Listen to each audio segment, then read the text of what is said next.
dentro do meu coração me vinha assim me perguntando, né? Ser família dentro de uma família. Porque vocês têm a família, né, natural de vocês, porém vocês estão dentro de uma família, né, espiritual. E não é diferente da família natural. Porque ser família significa o quê? Né? Acolher, significa encontro. Né? Ser família significa serviço. Né?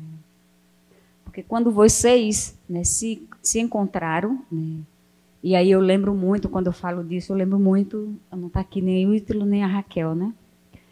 Porque eu lembro que o Ítalo, quando ele encontrou a Raquel, ele disse assim, né? Quando eu olhei aquela menina, nasceu uma química, né, dentro de mim. Né? E eu pensei, é ela. E ele começou, né, a paquerar a Raquel, a sentir o mesmo sentimento, né, sem a Raquel também saber que ele sentia a mesma coisa. E ali começou um encontro de construção. Mas, claro, como todos vocês, né, eu acredito que também ele e a Raquel também viveram esse sentimento, porque quando nasce essa paixão. Primeiro o encontro, né, e eu falo de experiência, né, própria, quando eu paquerei um rapaz também que vi essa, né, essa coisa linda, né, naquele momento, a gente não vê as figuras, né? A gente não percebe que existe uma pessoa, né, que tem alguns arranhozinhos, né, que a qualidade não é perfeita. Né? E quando eu conheci mais a fundo, né, e percebi, claro, que não era o rapaz que Deus preparava para mim, né, a primeira coisa que eu vi foi realmente depois que acabou, né, esse encanto, essa paixão, porque eu conversei primeiro, né, com as minhas responsáveis, né, e aí, depois que eu pus para fora, quando eu encontrei com essa pessoa, a primeira coisa que eu vi foi um defeito físico. E aí, aquela paixão acabou, aquele encanto, porque eu olhei assim e disse, pomba, é esse cara? Né? Acabou. Nunca mais, né, eu encontrei, e mais não sentia mais aquela química que o, né, Ítalo, né, falou e que vocês sabem que nasce, né? Porque também eu percebi que o meu caminho não era o caminho que Deus, né, pensava, como pensou para cada um de vocês, quando vocês se encontraram. Né? De construir uma família, de ser família. Né? De olhar para a sua esposa e para o seu esposo e de dizer, é com ele e é com ela. Que a gente vai enfrentar os desafios da vida. E hoje, nós como família da esperança, nessa família espiritual, e vocês principalmente, porque a gente está num desafio muito grande, que o mundo, né, a sociedade está nos colocando, né, acabando com os valores da família, que é isso, né, o que a gente percebe, que parece que a tendência a levar justamente isso, acabar com a família. Acabou com a família, acaba com a humanidade. Porque todos nascemos para ser família. E todos viemos de uma família. E nós não podemos baixar a guarda como família da esperança, né, como pessoas que têm esperança no coração, não podemos baixar a guarda. E tem que começar aonde? Na nossa casa. Tá. Eu ouvi, né, a experiência do Josafá, que ele dizia, né, eu faço bem com os meninos, faço bem com, né, os voluntários, faço bem com as pessoas que chegam, mas não faço bem dentro da minha casa, com a minha esposa, né, e com as pessoas que estão ao meu redor. E esses dias eu falava para as famílias dos acolhidos e das acolhidas, e eu lembrava, né, de uma frase que eu escutei muito na minha casa. E que essa frase eu levava da mesma forma que eu acredito que o meu pai também escutou e levou. Porque o meu pai, ele dizia sempre assim para nós: faça o que eu digo. E um dia eu parei para pensar e disse: essa frase não está certa. Não está certa. Apesar que eu tive, né, e tenho um pai, né, que ele fala essa frase, mas ele faz, ele é concreto. Ele mostrou para nós a forma do serviço dentro de casa, a forma do acolhimento dentro de casa, a maneira, né, de como a gente se encontrar, né, porque ele é uma pessoa que proporcionava para nós justamente esses encontros. Lembro como hoje, que na nossa mesa a gente tinha uma vez na semana, e olha que meu pai não tinha conhecido movimentos socolares nem Fazenda da Esperança, né? Mas uma vez na semana era um encontro na mesa. Então, a gente estava ali, conversava e ele fazia aquela reunião, né? Ele queria escutar a gente e, claro, também puxava a orelha da gente, né? Ele falava de Deus, ele não tinha vergonha de falar de Deus para nós. Ele colocava que a coisa mais importante, e aí a gente pode ver numa música que tem de Padre Zezinho, que ele fala, que podia faltar tudo na casa. Mas o importante não faltava, o essencial não faltava. Porque se falta o amor, falta tudo, né? E hoje a gente percebe que muitos pais querem suprir esse amor com os bens materiais, né? Quer suprir, né, esse amor, né, dando à criança já o melhor celular. Quer suprir, né, a coisa mais principal, dizendo, enquanto está com o celular, deixa a gente em paz. Enquanto seria o momento de eu dialogar com meu filho. Eu perco essas oportunidades porque não tenho mais paciência. E eu digo para vocês, nós, Família da Esperança, não podemos seguir essa mesma linha que o mundo está seguindo. Tá? Eu estou cansado porque eu cheguei da realidade, enfrentei a dificuldade que é a fazenda, estou correndo atrás porque tem a parte burocrática, porque tem, né, o problema com os meninos, eu tenho que escutar, eu tenho que aconselhar. Quando eu chego em casa, eu quero ser. Mas a missão continua. A missão continua. Tá? Quem nasceu para construir uma família natural, nunca vai descansar. Nunca vai ter sossego. Porque a obrigação, ela continua. No meio da noite, quando o seu filho grita, você não vai dizer, fica aí, espera o dia amanhecer que a gente resolve. Você corre para atender o seu filho. Da mesma forma que você levanta e corre para resolver o problema dos meninos e das meninas nas fazendas. É essa atitude de estar sempre 24 horas a serviço do outro, né? A sair de si. Quando eu falo de família, eu gosto muito porque eu volto sempre às minhas raízes. E eu lembro de uma experiência que minha mãe, né, fez com a gente, que eu olho assim e digo, qual a mãe hoje pensa dessa forma? É muito raro. Ela criou 10 filhos. Claro, na época dessa experiência, nós éramos o quê? Em torno de 6, 7. Né? Mas eu lembro que saímos para a escola. E alguém chegou em casa e deu uma goiaba para minha mãe.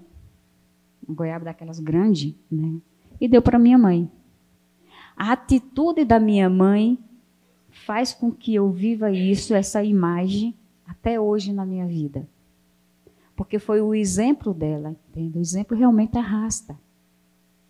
A minha mãe dividiu a goiaba em 7 pedaços, mais o meu pai, 8 pedaços.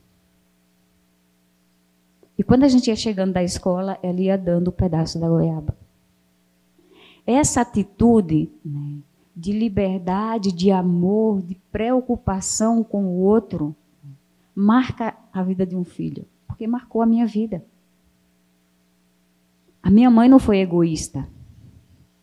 E quando eu estava na fazenda, que eu tive a oportunidade de viver uma experiência dessa, né, e fui influenciada para viver outra, porque quando me deram um chocolate como presente de aniversário, e a pessoa que me deu, ela disse assim, é para você. Eu sei que você gosta de chocolate branco. Hoje é o seu aniversário, então se dê o privilégio, né, de comer essa barra de chocolate sozinha. Eu sei que a fazenda pede para que você divida, mas eu estou dando presente para você. E eu caí na tentação, guardei o chocolate. E quando eu estava na mesa com as meninas almoçando, aí vem o dilema, né? Você fala para as meninas uma coisa, agora vai fazer outra. Você diz para elas que elas têm que dividir. Agora você não vai dividir. Então veio o dilema entre a mulher velha e a mulher nova, né? Até que eu levantei e fui busquei o chocolate.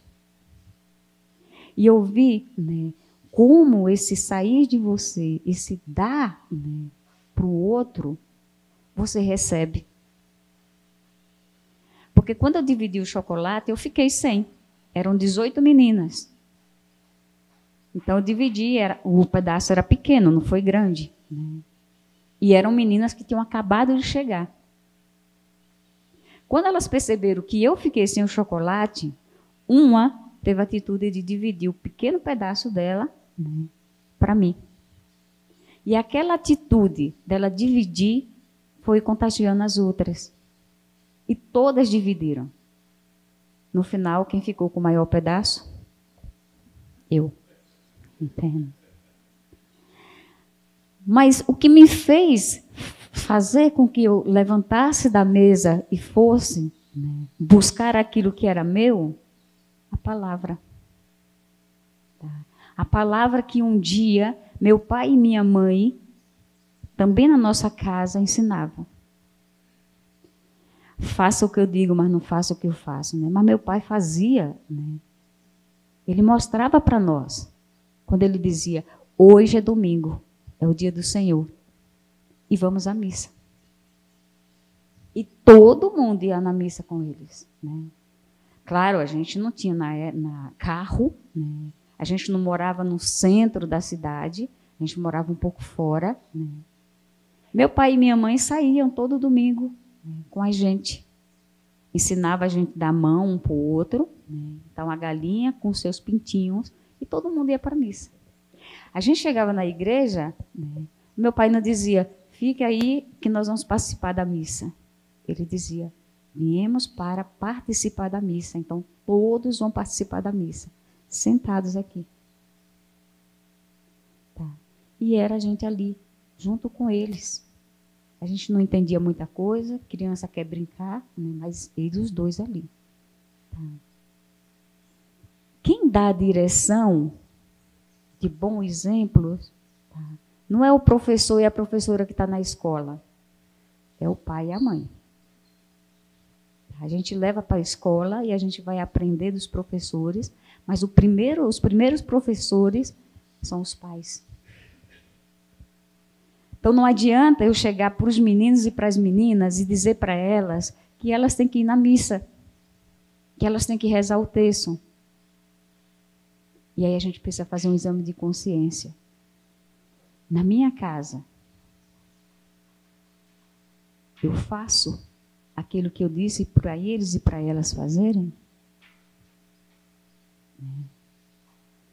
Na espiritualidade, entre eu e minha esposa, como é que está? Será que a gente está sendo coerente? E não é ser coerente simplesmente para os meninos e para as meninas. É ser coerente para você e Deus. Quando eu estava na minha adolescência, né, e como toda mulher, eu também tinha meus sonhos.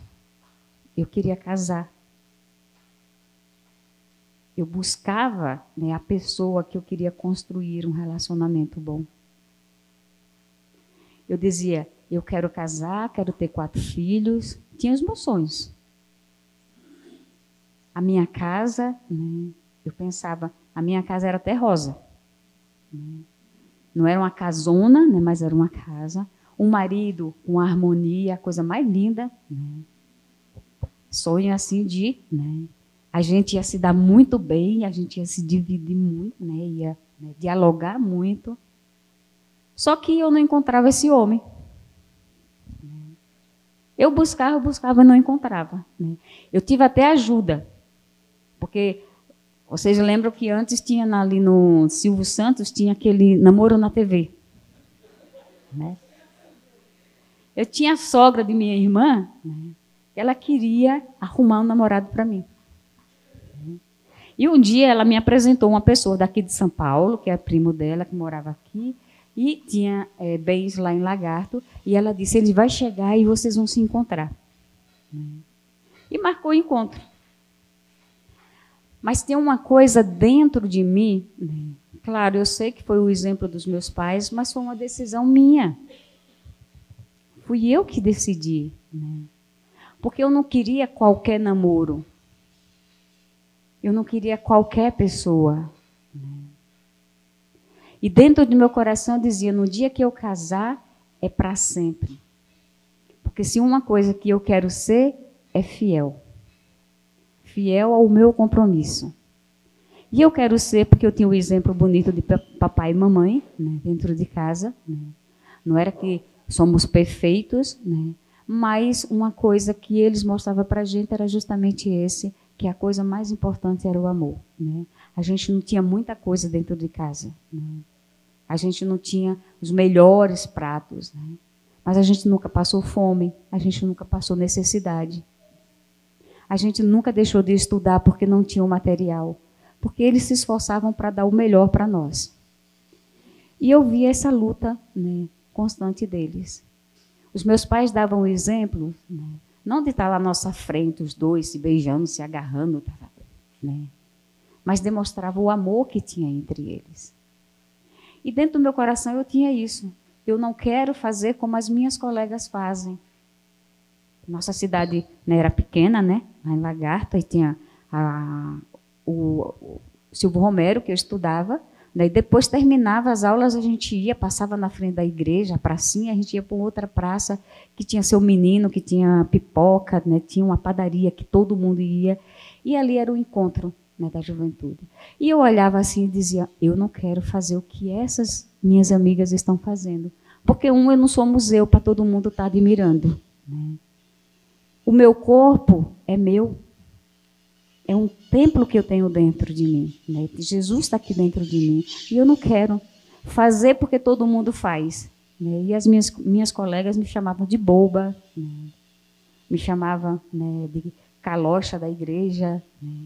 Eu era aquela que ficava, porque o meu pensamento era diferente.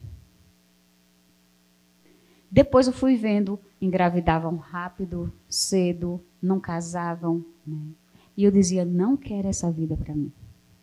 Com meus 26 anos, eu disse, se eu não encontrar o homem que eu procuro, então é porque não é o casamento. Com esse rapaz que a sogra da minha irmã, né, marcou esse encontro, né, quando a gente se encontrou, ele disse, por isso que eu falei da fidelidade, né, ele falou para mim, eu sou divorciado. E acabou. Né? Acabou porque se era para nascer alguma coisa, dali não ia nascer mais nada. Né? E aí ele fez, mas Angelúcia, a gente pode casar. Né? Depois veio a segunda parte, eu tenho uma filha. Eu digo, agora... Mas aí ele disse, mas eu não quero, eu quero construir, né, uma família com uma pessoa que eu não quero, por exemplo, com aquelas mulheres... Aí começou a falar das mulheres daqui de São Paulo, né? Porque eu quero uma pessoa mais, né, séria, eu quero levar o casamento, né, mais sério. Aí eu falei para ele, olha, eu sinto muito, você vai encontrar essa pessoa, só não vai ser eu. Né? Porque primeiro, ser divorciado, para mim, você é casado. Né? Eu não vou ser a primeira.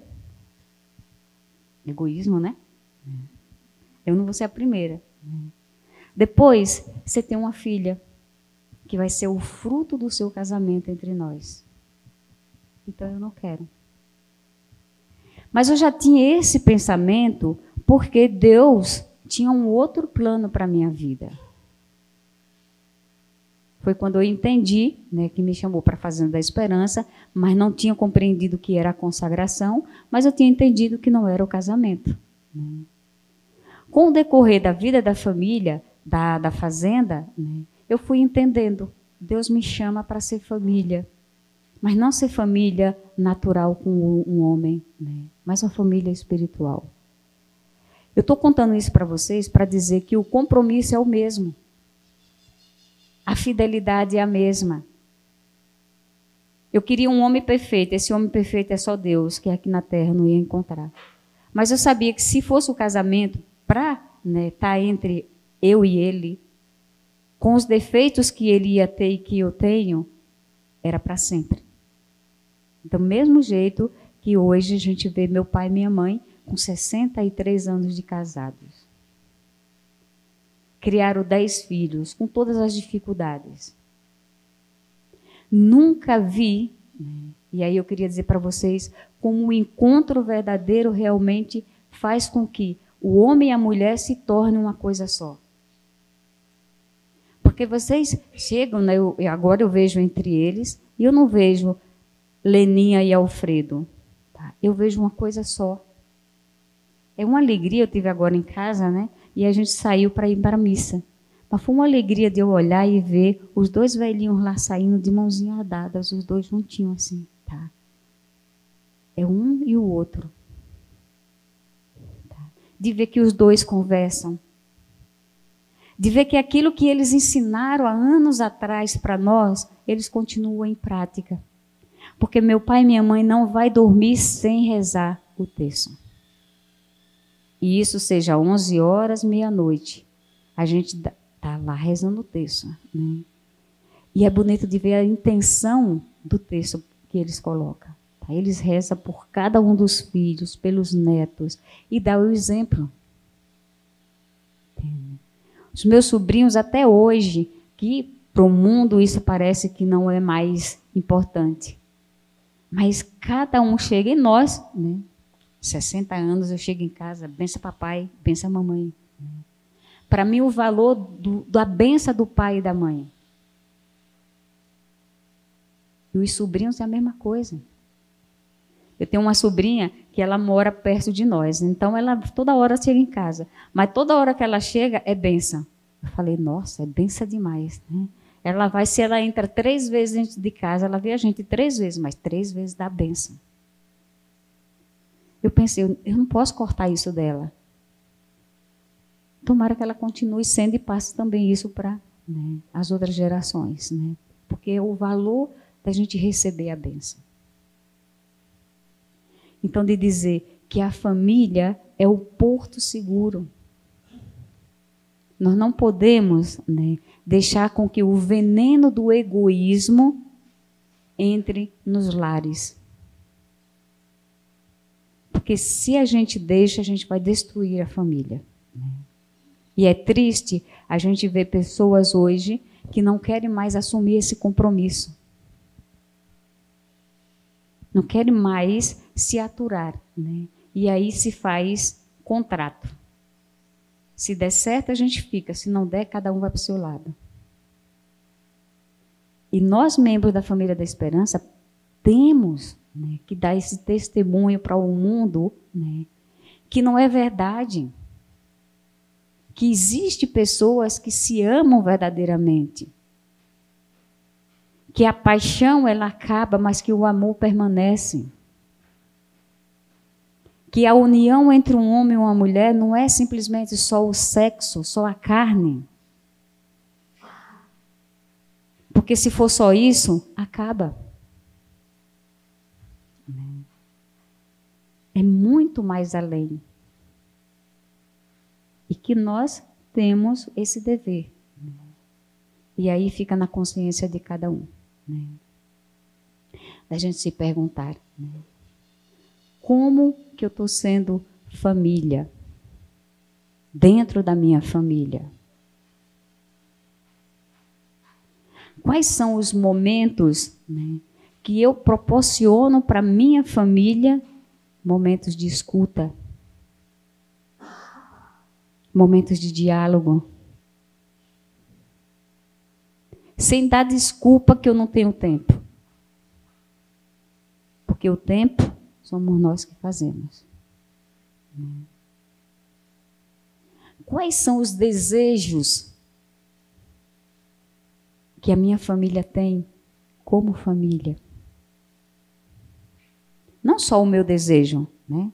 Porque muitas das vezes o meu desejo é, tá bom, eu já botei a comida na mesa, né? O pai, né? Eu botei a comida na mesa, né? Já dei o dinheiro para comprar o material, já tem roupa, tem isso.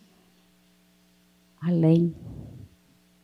Kiara já dizia que o amor vai além da vírgula. E essa geração nova, né, da família da esperança, os filhos de vocês, eles devem ser a testemunha viva da esperança na escola deles. A Juliana me perguntava, Gelúcia, como que eu vou falar para os adolescentes? Né? O que é que eu vou dizer para eles? Né? Eu dizia para ela, esse é o grande desafio hoje para nós. Como que a gente vai se relacionar com os adolescentes? Mas uma coisa eu disse para ela, fala para eles não terem vergonha de ser cristão. Não ter vergonha. E seus filhos não vão ter vergonha de ser cristão se eles observam que dentro de casa o papai e a mamãe não têm vergonha de ser cristão. Se eles observam dentro de casa se o papai e a mamãe faz ato de amor um para o outro. Se o papai e a mamãe dentro de casa se respeitam. Eu cresci e até hoje eu nunca escutei um palavrão da boca do meu pai e da minha mãe. Eu nunca escutei do meu pai e da minha mãe dizer, né, por que Deus me mandou esses 10 filhos?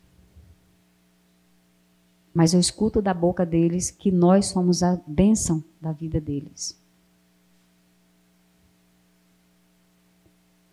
Tem uma outra experiência, né, que me marcou muito, né, e aí eu digo para vocês a importância do diálogo do casal. Meu pai e minha mãe não tinham raiva um do outro? Eu acredito que sim, né? Porque no meio de tanta dificuldade, né, teve uma experiência que nós nem casa tínhamos para viver. Porque eu não sei que loucura que deu na cabeça do meu pai, né, que meu pai vendeu, ele estava com um mini supermercado.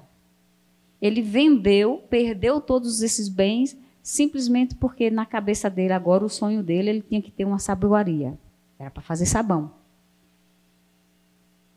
E mamãe assinou, né? Hoje, grande, a gente pergunta, mamãe, mas por que você assinou? E mamãe dizia, porque o mais importante não era a escritura, era o nosso relacionamento. E aí, perdemos a casa. Fomos morar de favor na casa do irmão dela. Passamos um bom tempo morando na casa do meu tio. Até meu pai conseguir se erguer novamente. Mas eu lembro dessa experiência e não lembro com tristeza, porque nem no olhar dele, nem no olhar dela tinha crítica. Ao contrário, os dois pegavam as coisas juntas e fazia com que a gente seguisse eles. A gente vivia a mesma experiência, mas criança, claro que tudo é maravilha, né? Imagina você não ter casa aqui, depois para ali, parecia cigano, né? Botar as coisas tudo dentro do caminhão, você sair, era uma alegria. Para nós era tudo brincadeira. Né? Mas hoje a gente olhando, era sério a vida. Mas isso não era motivo deles também, por exemplo, falar palavrões, né? Ou dizer que estavam infelizes da vida. Então a gente traz isso dentro do coração da gente. Né? Porque a gente sabe que a vida é uma luta. E eu trago isso dentro de mim. Hoje, nós temos uma vida boa. Hoje eu olho a vida dos meus irmãos, né? Cada um com seu carro, cada um com sua família, cada um com um emprego bom, né? Que não, os filhos deles não passam aquilo que nós passamos. Eles lutam também, né? Porque não é que tudo cai do céu bonitinho. Né? Eles sabem a conta que eles têm que pagar, eles fazem o orçamento, né, de família deles, como meu pai e minha mãe faziam. E aí eu olho, Deus me chamou para essa realidade. Aonde eu também não tenho nada, e ao mesmo tempo eu tenho tudo. Deus me chama para ser mãe, né, espiritual. E dentro da minha realidade, eu também olho. Muitas das vezes, quando eu percebo assim, digo, nossa, hoje, esses dias foi um grupo de voluntários lá de Taubaté cozinhar na nossa casa. E aí elas cozinharam para mais ou menos, né, 30 pessoas. E elas trouxeram tudo. E sabe qual foi o cardápio?